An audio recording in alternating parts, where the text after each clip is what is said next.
Salgatang Rompresaka Omar Sosia Bri Korosha Patibong Shaljaba Chibra Hankodi Parishakor Tanami Kozak Podmobil Shileti Kem Amsayo Patibong Kitty Parishakor Bakaste Kitting Tamu Pele Ofla Kapla Salaja Patibong Shepenka Podmobil Shileti Kem Amsari Omor Bichi Dogni Omor Sosia Burino Pankle Pula Rompreka Amayakulo Botana Taitoka Fiaba Botari Mariangi Yakong Yakawi Kiklai Klanka Omor Bisi Nijitamni Shikla Osman Aleti Omor Bisi Nijishini Shikla Aji Udin Mogi Korokni Tangla Shalon Kunibuhakti the Monogo Tanawa Kasha Shimano Bishante Koksel Jamok Yahamani Logologino Salje by Tibra Hankoni SP Banobor Chokoportuni Dujun by Romfenderno Romtani Bagay Onkolaika Aborishikan the Monogo Bukaste Shakam Nogo Tagai Burini Kokro Kanaka Abori Olono Rutomongo Onkori Hori Damsa Tamajaro Horogno Romboy Parishako Tanawa to Manka.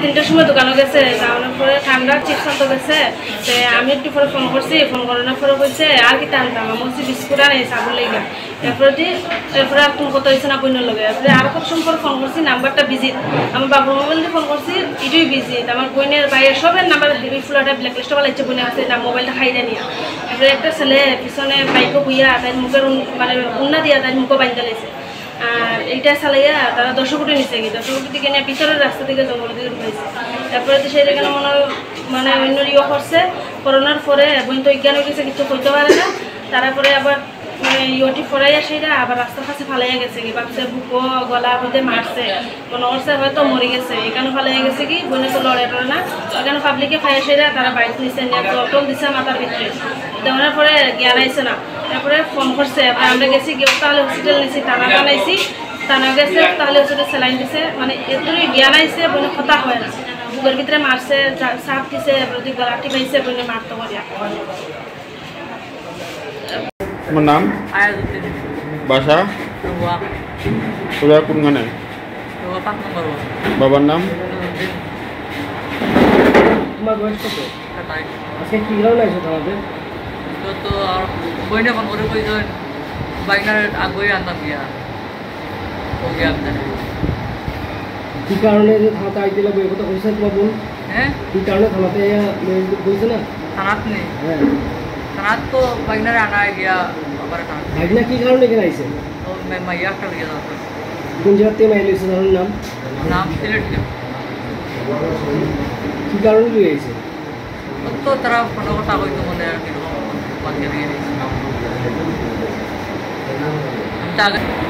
বাইকনা কি একা আসলো বাইকনার সঙ্গে অন্য লোক আসলো বাইকনা রে আমি যখন পাইছি গিয়া না বাইকনা কি ওই সময় একা আসলো না অন্য সঙ্গে আসলো আর কেউ সঙ্গী ও মাইয়াটা মাইয়াটা আসলো আর কোনো সঙ্গে কোনো পুরুষ আসলো নেই আরো আসতো তার টুকটুক লিগে আসতো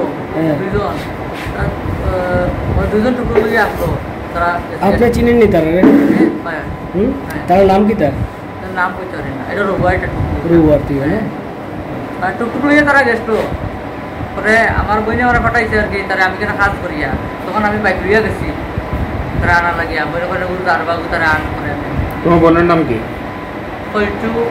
কলচু বেগম আর যার সাথে হয়েছে ঘটনাটা আজকে তাইনের নাম কি আচ্ছা কি মানে ওই মেয়েটার সাথে কি হয়েছিল এই মেয়েটা তো যারা ফোন করিয়া বুঝলেন আনছে তোমার কি হচ্ছে 10 কোটি কানে হ্যাঁ ফোন করিয়া আনছে হ্যাঁ তারা বাকি বুঝলে তো গিয়া ব্যাগ একটা আসবে তার লগে বাকি কার সাথে ব্যাগে যেতে আসলো ওই মেয়েটা লইয়া কোন মেয়েটার সাথে কে যেতে আসলো ওই ব্যাগে নাই তো গিয়া মেয়েটার নাম কি মেয়ের নাম আচ্ছা মেয়েটা কি মানে কোন মানে ইয়েতে আসলো ধর্মাবলম্বীর হ্যাঁ হিন্দু হিন্দু ধর্মাবলম্বী আর যেতে আসলো কার সাথে কি নাম ভালো নাম কি হ্যাঁ ভালো নাম উসমান জোরে গো উসমান আচ্ছা ওর সাথে কই যেতে আসলো আচ্ছা তখন তুমি বাইকনা ছুটে দিয়েছো হ্যাঁ বাইকনা ছুটে দিয়েছো কেন না না আমার আমি মানে বাইকনা আর দেখলাম তারা কইজন এটা বলছে আমি আসলাম কি আর দেখলাম ওই স্যারে আমার তারা আমার মেয়েটা ফোন করছে ওই যে সামথিং আর জিওর কেন তাই ফাইনেছে 1 টাকা ফাইনেছে শু জুতা মিলে ওই শু জুতা কিনা লাগে আমার ফোন করছে যাইবার লাগে যেরকম তাই ওই 1 টাকা দামের যে সুজুতা মিলে ফাইন্যান্স করিয়া চামটিল্লা তো সেই কারণে তাইরে আমি আগুইয়া দিতাম। তো আমি কইছি আচ্ছা ঠিক আছে আমি আইয়া আবার লাগে আমার আধা রাস্তার তেল শেষ হয়ে গেছে বাইকও। তো শেষ হওয়ার লাগিয়ালে কইছি তুমি তোমার টুকটুকে যাও কি আমি আইতে পারতাম না। তাই কই না আমি 10 কোটি পর্যন্ত আইম, তুমি তোমার তেল বরাবরই আমার নিয়া দেও, আবার নিয়া দিয়া আবার আমার বাড়ি নিয়া দিবা। বাদে অতটুকু গেছি আমি তারা 10 কোটির তাইরে নিয়া দেবা গিয়ালে নিয়া দেবার তাকছিতে আমার মামা আইছে ভাই একটা মুম্বাই থেকে আইসে আইয়া মামায় কয় কিতার লাগিলে তুই ইগুড়ে লইয়া আইবা কই যাইতে ইগুড়ে দিকাইছে নাম কি দাদাইরুল্লার নাম এখন কইছে এলে কই এটা কিতার তো তোর নাম একটা আর ইগু দিকে আর একটা তোমরা এইবাই কই দেখতে বিয়ার বিপদ পড়বা কইয়া বাদে তাইরে অন্য রয়েছে সেট কর দে সেট করার এখানে তাই রয়েছে আর আমি আমার গেছি গিয়া। আজকে সন্ধ্যার দিকে পানিসাগর মহকুমাতে একটা অনভিপ্রেত লজ্জাজনক একটা মাইনর গার্লকে ধর্ষণে আমরা একটা কমপ্লেন পাই, যেটা মেয়েটা এখনও হসপিটালে এডমিট আছে ধর্মনগরে। আমি নিজে কথা বলে এসেছি মেয়েটার সঙ্গে। ঘটনাটাকে আমরা খুব সিরিয়াসলি নিয়েছি এবং আমরা একটা টিম বানিয়ে আমরা উত্তর ত্রিপুরা পুলিশ আমরা নেমেছি এবং আপনাদের সামনে এখন আমরা এই ঘটনাতে 2 জনকে অভিযুক্ত 2 জনকে আমরা অ্যারেস্ট করেছি এবং আগামীকালকে ওনাদেরকে কোর্টে প্রডিউস করা হবে। যাদেরকে অ্যারেস্ট করা হয়েছে একজনের নাম হলো উসমান আলী, বয়স হলো 24 বছর, আর একজনের নাম হলো আয়াজউদ্দিন, বয়স হলো 27 বছর, বাড়ি তাদের দোয়াতে। একটা কেস হয়েছে পানিসাগর কেস তদন্ত চলছে। স্যার, যে লিখিত অভিযোগ পেয়েছেন যদি সেখানে দোষী সাব্যস্ত হয় যে 2 জনকে অ্যারেস্ট করেছেন, কতটুকু ন্যায় বিচার এই পরিবার পেতে পারে স্যার? নতুন আইন হয়েছে, এই মামলাতে যারা সাক্ষী তারা যদি ঠিকভাবে সাক্ষী দিতে পারে তাহলে দৃষ্টান্তমূলক শাস্তি হবে এবং এটি একমাত্র রাস্তা। যতক্ষণ না দৃষ্টান্তমূলক শাস্তি হয় ততক্ষণ এই ধরনের যে ধর্ষণ অথবা এই ধরনের যে সিরিয়াস যে ক্রাইম যেগুলি আছে এগুলো বদ্ধ হবে। আমি এখানে যারা আপনারা আছেন আপনাদের মাধ্যমে উত্তর ত্রিপুরাবাসী সমস্ত ত্রিপুরাবাসীকে বলবো এই ধরনের ঘটনার বিরুদ্ধে সবাই একত্রিতভাবে যেন পুলিশের কাছে সাক্ষ্য প্রমাণ দিয়ে সাহায্য করে, এটা একমাত্র রাস্তা। স্যার, এই ঘটনা নিয়ে যদি আমরা এই ব্যাপারে একটা কমপ্লেন পেয়েছি, লিখিত কমপ্লেন পেয়েছি যে নির্যাতিত মেয়ে বর্তমানে ধর্মনগর হসপিটালে চিকিৎসাধীন আছে। মেয়েটা মাইনর, সেই মেয়েটার যে আত্মীয় স্বজন ওনারা একটা কমপ্লেন করেছেন। তো সেই কমপ্লেন পাওয়ার পর আমি নিজে আমার এডিশনাল এসপি এবং অন্যান্য যারা আছেন সবাই আমরা ফিল্ডে নেমেছি। এখন পর্যন্ত একজনকে অ্যারেস্ট করা হয়েছে এবং এই ঘটনাতে বাকি যারা যুক্ত আছে তাদেরকেও অ্যারেস্টের প্রসেস চলছে। মেয়েটা মাইনর কিন্তু ছেলেটা বয়স হলো 24 বছর। তো ছেলেটার নাম জানতে পারবো কি স্যার? ছেলেটার নাম হচ্ছে তার নাম বাড়িটা কোথায় স্যার? কিছু জানা গেছে কি স্যার? রোয়াত। আর মেয়েটার বাড়ি স্যার? মেয়েটার বাড়ি সিলোটি ক্যাম্প।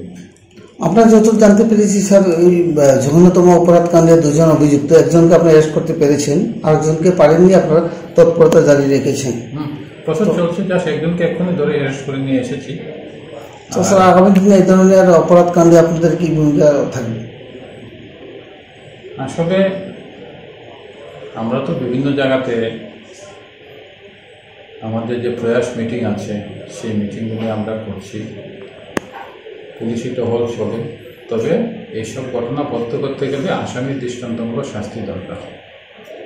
তো এটা যে একটা ঘটনা হয়েছে সেই ঘটনাতে আমরা এনশিওর করব প্রপার ইনভেস্টিগেশন করে আসামির যেন দৃষ্টান্তমূলক শাস্তি হয়। থাকতে পারে প্রথম অবস্থায় মেয়েটা দোকানে গিয়েছে, একটা জিনিস কিনতে গিয়েছে, দোকান থেকে 2টা ছেলে ওকে কিডন্যাপ করে বাইকে মুখে কাপড় বেঁধে ওকে নিয়ে এসেছে প্রায় এই জায়গাটা কোথায় বলবো ওই 10 কোটি এলাকায়, ওখানে কোথাও জঙ্গলে ওকে নিয়ে গিয়েছে। ওকে একদম প্রাণে মানে প্রকারে ও নিজের জীবনও নিজে বাঁচিয়েছে। তারপর ও সেন্সলেস অবস্থায় রাস্তার পাশে পড়ে ছিল, আর প্রতিবেশী আশপাশের বাড়িঘরের লোকেরা ওরা দেখেছে, দেখে ওকে নিয়ে নিজের বাড়িতে নিয়ে গেছে। তো সেটা একটা বড় চক্রান্ত হতে পারে, সেটা আমাদের সন্দেহ হচ্ছে। আর তার জন্য দেখছি অনেক ধর্মনগর আশপাশের বিভিন্ন যারা দুষ্কৃতিকারী এদের 2-4 জনকে অনেকে হাসপাতালেও আমরা দেখেছি ঘোরাফেরা করতে। তো একটা চক্রান্ত থাকতে পারে। তো যাই হোক, আমাদের সরকার এবং এই পুলিশ প্রশাসন এবং আমাদের বিভিন্ন সংগঠনের মাধ্যমে যাতে কোনো অপ্রীতিকর ঘটনা না ঘটে তার জন্য আমরা সবাই প্রচেষ্টা করব, যাতে সমাজের শান্তি বজায় থাকে। আপনি কোনো কিছু কইতেন না কোন এটা না না কোন না এটা এটাই কোন না না কিটা করতেছি না না কিটা মানে আমরা আইছি রেকর্ডিং করতে, আপনি কইতেছেন ওটা এখন রেকর্ডিং করুন না, মানে কি হয়েছে এমন কি ব্যাপার করছেন? না না কোন না একটু কোন না, আরে কোন না একটু আমরা কি রেকর্ডিং করতে পারবো কি না একটু কোন না।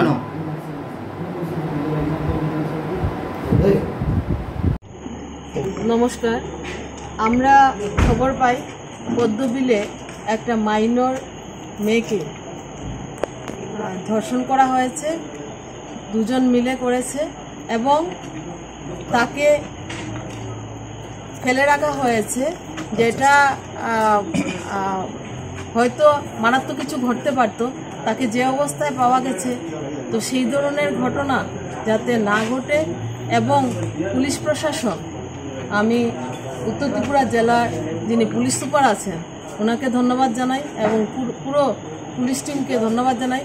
সঙ্গে সঙ্গে ওনারা যারা ধর্ষক ছিল 2 জনকে গ্রেপ্তার করেছেন এবং সেটা আইনিভাবে এখন চার্জশিট করা হবে, করে কোর্টে আগামীকালকে কোর্টে প্রেরণ করা হবে। কিন্তু আমাদের লক্ষ্য এবং বক্তব্য একটাই থাকবে যে এই ধরনের ঘটনা যাতে না ঘটে তার জন্য প্রত্যেকজন নাগরিককে সকলকে এগিয়ে আসতে হবে। আর শুধুমাত্র অ্যারেস্ট করার মধ্যে কিংবা আইনি প্রসিজিওর মধ্যে থাকলে সমাজটাকে শুধরানো যাবে না।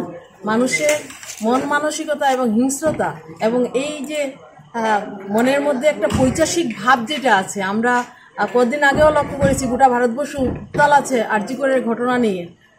তো সেই ধরনের ঘটনা যাতে না ঘটে তার জন্য প্রত্যেককে এগিয়ে আসতে হবে এবং মানুষের মনুষ্যত্ব গুণটা যাতে লুপ না পায় সেই হিসাবে, মানুষ হিসাবে আমরা যেহেতু জন্মগ্রহণ করেছি, মনুষ্যত্ব গুণটাকে আমরা প্রাধান্য দিয়ে চলব এবং সকলের প্রতি ধর্ম বর্ণ নির্বিশেষে আমরা যখনই যেখানে যে ধরনের ঘটনা শুনি না কেন আমরা এগিয়ে যাই, ঝাঁপিয়ে পড়ি।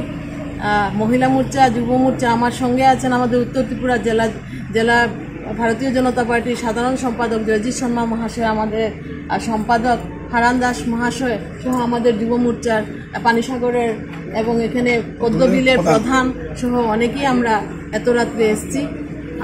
তো ভিকটিমের সঙ্গে গিয়ে দেখা করেছি আমরা, ধর্মনগর হসপিটালে চিকিৎসাধীন আছে। 16 বছরের মেয়ে, যে মেয়েটার সঙ্গে প্রথমে কিডন্যাপ করা হয়েছে, তারপর ওকে দোকানের সামনে ধর্ষণ করে হত্যার চেষ্টা করা হয়েছে। এইসব কেসে আমরা আগেও দেখেছি, আমাদের ধর্মনগরে বিনাদে হত্যা আমরা ভুলিনি। কনভিকশন হয়েছে, অপরাধী শাস্তি পেয়েছে, কিন্তু একটা মায়ের কুল খালি হয়ে গেছে। এই জিনিসটা আমরা এখনো সেই ট্রমা থেকে বা এই ধরনের ঘটনা এক ধরনের ট্রমা সৃষ্টি করছে সমাজের। আমরা যারা শুভবুদ্ধি সম্পন্ন মানুষ আতঙ্কিত হয়ে আছে এই ধরনের ঘটনা যাতে না ঘটে। 2 জনকে গ্রেপ্তার করা হয়েছে ভিন্নধর্মী। তো ধর্ম বর্ণ নির্বিশেষে প্রত্যেক মহিলাদের, প্রত্যেক মেয়েদের নিরাপত্তাটা যাতে সুনিশ্চিত থাকে সেই হিসাবে নাগরিকদের দায়িত্ব নিতে হবে। আমরা যারা বিভিন্ন ক্ষেত্রে সামাজিক, রাজনৈতিক এবং যারা বিভিন্ন ক্ষেত্রে কাজ করি, বিভিন্ন আয়ামে কাজ করি, প্রত্যেকরা তো আছেনই, তার সঙ্গে আপনারা আছেন সাংবাদিক বন্ধুরা, আপনারা প্রত্যেকটা ঘটনাকে মানুষের সামনে তুলে ধরেন। আপনাদেরকেও ধন্যবাদ এবং আগামী দিনে যাতে এই ধরনের ঘটনা না ঘটে এবং যারা অপরাধী তারা কঠোর শাস্তি যাতে পায় এবং ভারতবর্ষের আইনকে নতুন করে কিছুটা আইন প্রণয়ন করা হয়েছে। আশা করি আমাদের সরকার, আমাদের পুলিশ প্রশাসন এই ধরনের অপরাধের কোনোভাবে জিরো টলারেন্স আমাদের সরকার আগেই বলে দিয়েছেন। মহিলা সংক্রান্ত বিষয় আগেও ঘটেছে, যেটা বিচার আমরা পাওয়ার জন্য অনেক লড়াই করতে হয়েছে। বিশেষ করে আমার দিদি রয়েছেন, আমার রূপালীদি মহিলা মোর্চার সভানেত্রী। আমরা বিনাদে হত্যার সময় আমরা দেখেছি, যিনি প্রকাশ্যে সন্ধ্যার সময় মেয়েটিকে বিনাকে হত্যা করে যে এসেছে, ওকে প্রোটেকশন দিচ্ছে ওই সরকার, যখন যে সরকার পরিচালিত যে পার্টি দ্বারা ছিল, ওনারা প্রকাশ্যে সহযোগিতা করছে। কিন্তু দেখুন রাত অ্যান্ড ডিফারেন্সটা বলছি, আমাদের সরকার এসেছে। আজকে একটা ঘটনা ঘটছে সন্ধ্যা দিকে, আজকে এখন রাত্র প্রায় 1টা বাজছে। আমরা এসপি সাহেবের কথা বলেছি, দুজনকে গ্রেপ্তার করা হয়েছে। আপনারা প্রথম দেখুন ডিফারেন্সটা, যেটা বিগত দিনে হতো না, আমাদেরকে আন্দোলন করতে হতো।